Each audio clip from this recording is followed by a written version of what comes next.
En is dinamís Caibidil de ceathair Iascach na mBradán, so an tanamatá an Caibidil seo Iascrocht sin focail ar Iascrocht, so it's the fishing of the salmon, mBradán being tuiscint de cholera, the uru after na. Ge bitter a nniuh go dus nó mé ag an deire, chun just éanamh heléir de cadtá ar siúla going. So seo go bunúsach na rudí atá uamh faoiar an na Caibidil seo. You need to know the Cursias are Awan of Fionnaí. Well, that's not really that important, but he spends a lot of time describing Fionnacht, the Awan and Fionnacht. More than knowing about the Awan, though, it's good to know his stíl as a scríomh nor. Beta go bhaith fá ceist, cén sa stíle bhíige, what was his style, and one of his styles he gives really kind of elaborate descriptions. So tugann sé annach chud sonraí doing. Sonraí sin details. You say tugann sé alone sonraí, no annach chud sonraí doing. Maar bíon Cursius or nu déanann sé Cursius bacht, that's meant to be B-E-A-C-H-T, kind of very accurate, or crín sin focail eile for accurate, very accurate descriptions or cadí rudí atá ann. So cha sé altar fad ag caintear ann. And dar rud ná skillana an Iascra, déanann sé Cursius or Keiko úntagus bhí ahar mar Iascra. On Bradán san Awan set a bit of a scale and actra about a salmon in the river, and then poach all number Bradán, the poaching of salmon. So Remy Drashkadi and Tasak. So on Rudshar Fad, it's just him ag Danav Cursius an Awan. Rihin Awan mar Huron, so as a kind of a boundary, idir Characónachs Balachanin. Brahan Anam na Hawan Anam an Chianter, Trina will she igre. It's just a bit of history of the place that the Awan didn't have a proper name, just whenever it was going through a certain area, they'd call it something different. Ta anam nacha mar awan an vala vrick, awan vala gani narhi. Is tócha gurbi awan na Fionnaí atá urge hifigiúil, so officially it was the awan of Fionnacht. Tá an awan seo dain in áitin agus tani in áitin ella, bhí ag anam ca ella ag na phuil daine, so there's kind of the deep, not like a whole, the deep bits of it would also have other names. Bhí golána éisc ag san áns na chuigedaí, tusk agad a bheith gaun na léide sin, bhí ag Iascach nabhchleach Bradán ar siúl san áin. So seo ceannas an rudí is talkly, I suppose. One of the most important words you need to learn from this chapter is illegal fishing. Iascach nabhchleach a bhí acu, but it says the agad was gaun, they didn't have a whole lot of money, so they do some illegal fishing. There was all these laws about protecting salmon and things, and you had to have a license to go salmon fishing, but he says down here somewhere that they really felt like everyone should have the benefit of this awan. So sin an cúis gur raibh gach den ag Iascrocht. Bíoch an duine bíoch ar gana an céir de álam go hóg, mar bhí scill na áirithe buint lei, so they'd have to céir sin trade. You have to learn this trade when you're young, because there were certain skills. Bhíoch an duine an túil a bheith troináilta go mága, you would train your eye chun an Bradán eáil ar leban a hawan nu an ach an firt. Níon seoig mé mar ón den scilna ar seo ar agla go bhhailmóg an amar cadéine iad. So rís feic míad an seo an stíl atá ag Mike mar scríbhnóir, tá sé nav ar Malta. So he's got a very kind of informal style of writing. He just said there, I won't tell you too many things because I'm afraid too many people will learn them. So sinna dermis tá sé kaint godíireach leis an léthóir. He talks directly to the léthóir. That's another thing about his style. We've never got a ceist, I don't think, about the style of writing, but we're always kind of anticipating that loig and beidir go bhaid mis ceistir sin.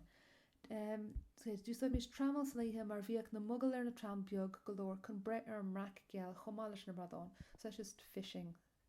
He has these little nets to get the different types of fish. Rinne mahar píca speisial an Iascrocht seo, bhí skillig buint leis an bíca mar de dipachart an brac ó há an ciador dimóg sé fion. So píca sin pitchfork, I think this is what a pitchfork is. So something like that you'd use in farming. For a long time I told this story, like I thought it was a spear, like that they were fishing with, like cuchulainn type thing, but I think this is the thing that they had in their farming. So what he's saying basically is his dad was so amazing at the old Iascrocht that he could get this big pitchfork, he could stick it right into the salmon and catch it. It could be a bit of ábhéal. Ábhéal is Gaeilge exaggeration. I don't know if you can really catch something like that. So Corammer. So bhí burt ar sa cheantar agus Bhí clú mór ar méallar skillan fica a bheith a cha. So scéal eile méallar daine an sin, one of the guys died, bhí sé fechlór, agus dúirt duine that a poachála. One of the poachers said, God, it's such a pity that he's been put into the ground without finding out how this man was created. Moonlug is like how he was moulded. That basically his eyes were so good at catching the salmon, it's such a pity that his two eyes are going into the ground. Lábháin bhí me féinna gáil pert na hain, so seo scéal eile, bhí sé ag siú lábháin agus connic sé Iascach, istigh in aice le tuirseáin connic mBradán bra agus airbal á luasca aige saolas anal. So he saw a salmon and he was waving his tail, or whatever fish do to their tail, kind of over and back. Rustig me a drone tea vul me la maher. So he runs home, gets aher, makas gurt egg, and gurt is their old Gaeilge for pork out of a field. Agus an ossel vige, he had this little, what's an ossel? Donkey. Nuair dinish me do, céir de bhí fecha gom, níor bhéin bhí ar an tasla cheangal da folla agus a rálam an pika all. So he goes home, says, Dad, there's a cool big salmon, and then dimig sé agus dúirte le Mike feig an pika, and they said, oh, you didn't have to tell me twice, get the pika. Off they went. Níor bhad a gribh an birthwing ag bug hodder sin jogging. So they're both jogging towards the druid. Dúirt maher lom gan a bheith ré ar chur in éair aragla go dúirtha na cuas an fidara sin agus gimach siad i gírig cowling. So sin rud eile dormer cad there me sample eile den ground sa scéal seo. There's a bit more humour. Mar dúirt sé nábí a gré, don't be running, aragla gomach daoine eile ag fécant, so for fear that people would be watching and then they'd kind of figure out, oh, there's something going on here. There's probably a good salmon. Bhí an Bradán bailithe leis nó thuismar náid. So bailithe leis sin Gaeilge he had taken off, he'd left. An sin thug mé an Bradán fidara sétrithe ón géad áit in a bhaca mé. Haspáin mé the maher, so he saw the salmon 6 feet away and he showed it to his dad. Dulvig sé é féin conibra, chia mé. Sin Gaeilge chirí, dermid na fecha mé, in Kerry they say chia mé. Ní túisce bhí na focail sin as a bhéalaige ná bhí an píca stáite san Iascach aige agus a thógáil a níos an áin. So is ahar tá sé cúúntaach sin ag Iascach ná gur chuir sé an píca isteach san Uisce agus fuair sé an Tiasc. Fámar a bra ar sa maher. Cholúg sa dúirt sin na focail sin, thug an Bradán cur ag an cur, like he gave a little jolt. Ag gírig an pícha chuir de. Chúla mé canag ón bícha agus brisise é ina chá lá. So he heard a sound and the pitchfork broke in two. Hit maher buck the stocks náan agus éaglags peep fós na béalaige. So show ground reached to coma. Dad fell into the river, and he still had his pipe and his teeth in his mouth. So maybe he had false teeth, and if he was actually going swimming, he'd take out the false teeth. Dimig an Bradán leis agus cuidan fica fós na grimmige. Bégan them féin, pléasca ag gora. Honnig rártha ferra ar maher.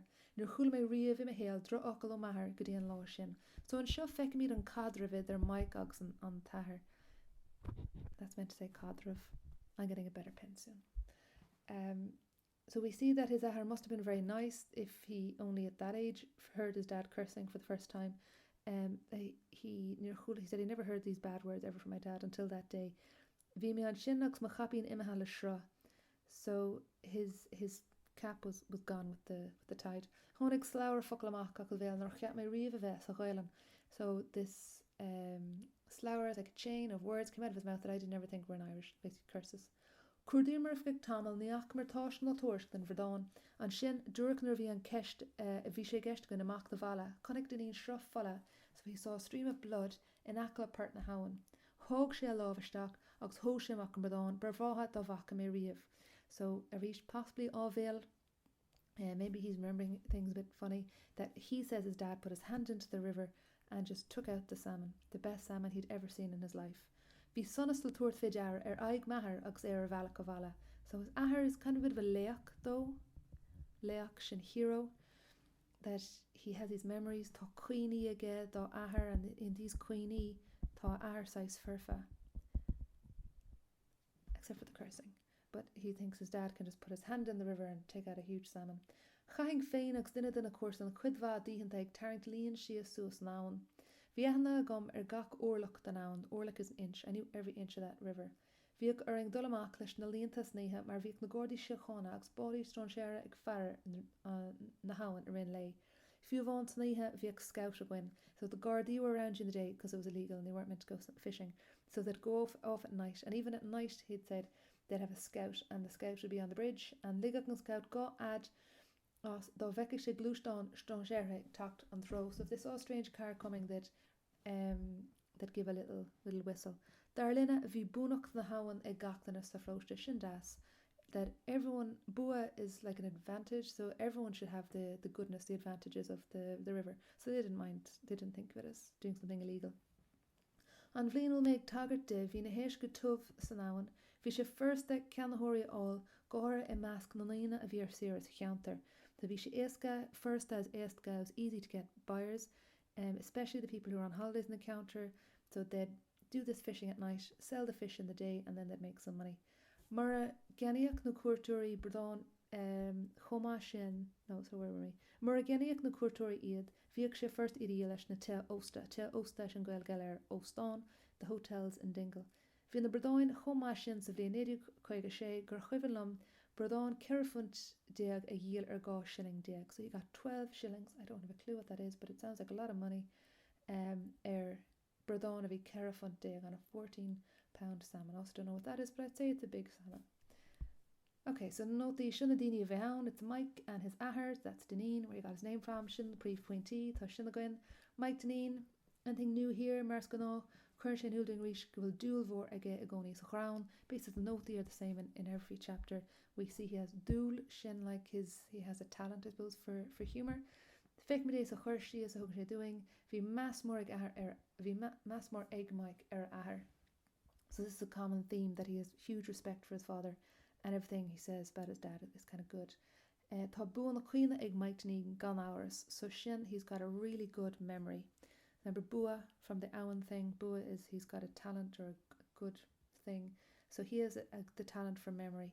Tugan sé Kirshie's creen doing, bio doing achtar seo an Mbradáin. So he gives us a lively, accurate account of this event with the salmon. That's Tishagan duck of salmon, achtar an Mbradáin. The Deneen bhí cumrádaíocht loidraige idir féinach sa bhach, so tuigimís go bhfuil cadrah úntaach acu, mar bhí siad of bhí siad ag fermúrach le chéile agus ag Iascach le chéile. Ní raibh vinnic a dúsáir sé chaint garibh, so he's a nice guy, because it wasn't too often he used this rough talk. Mar de séirling gur nóir chúla sé dro acu an bhéal, bhí scilmhaige ag úsáid an fica ba Iascach úntaach agus bhí sé glic dúir le Mike gan bheith ré. So he was kind of clever. He said to Mike, don't be running back to the river because the neighbours will see you. Okay, so here's something I skipped by accident in the last one. The stiel, but it's the same stiel in Iascach and Caibidil. Na rudí atá ann timplíocht, mar you could say fun if you can't spell that big long word. Just a V stiel, shimplí, ag Mike.